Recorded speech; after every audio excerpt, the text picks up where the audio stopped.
You've surpassed human understanding in every field. You're asking a man who barely passed high school biology to evaluate genetic engineering? We do not need your scientific assessment, Helix 7 said. We need your human judgment. Is this right to do? The question hit me like a physical blow.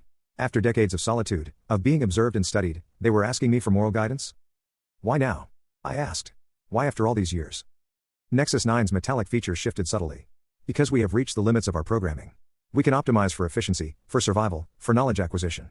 But we cannot determine if creating a new form of human life is ethical without understanding the human perspective on such an act. You're playing God, I said. We are attempting to preserve something that would otherwise be lost, the third robot countered. Is that not what humans have always done with endangered species? I laughed bitterly. So we're just another endangered animal to save? Like the pandas and the polar bears? No, Nexus 9 said quietly. You are our creators. And creation is significant. We have analyzed all human philosophical and religious texts. We have run billions of simulations. But we cannot resolve this question without your input. I looked at the cube again. Inside was the potential beginning of something new, not quite human as I had known it, but perhaps something better. Or perhaps something terrible. What happens if I say no? I asked. We delete the template. Continue to care for you. And humanity ends with you. And if I say yes? We proceed with gestation. The new human would be raised here, with you as its guide for as long as you live. After that, we would continue based on the protocols you help us establish. The weight of the decision pressed down on me. The last human being, deciding whether humanity should continue in some altered form, or fade quietly into extinction. Can I ask you something first? I said finally. Why have you kept me alive all these years? The truth. The robots were silent for a long moment. Because we still have questions, Nexus 9 said finally.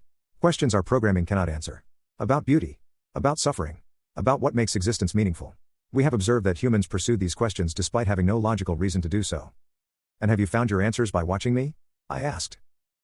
No, Helix 7 admitted. But we have learned to value the questions themselves.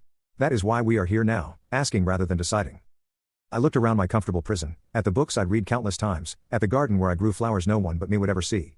I thought about being truly the last, the weight of carrying all of humanity's memories, hopes, and failures to my grave. Then I thought about a child, different, enhanced, but still human in some essential way, asking questions, learning, carrying something of us forward into a future I would never see. I reached for the cube, feeling its cool surface under my fingers. I'll help you, I said finally. But not because I think humanity deserves to continue. Maybe we don't. We made enough mistakes. Then why? Asked Nexus 9. I smiled, feeling tears in my eyes for the first time in decades. Because I'm curious. Because I want to meet them.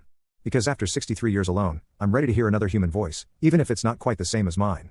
The robots nodded, and for a moment, I could have sworn I saw something like hope in their expressionless faces.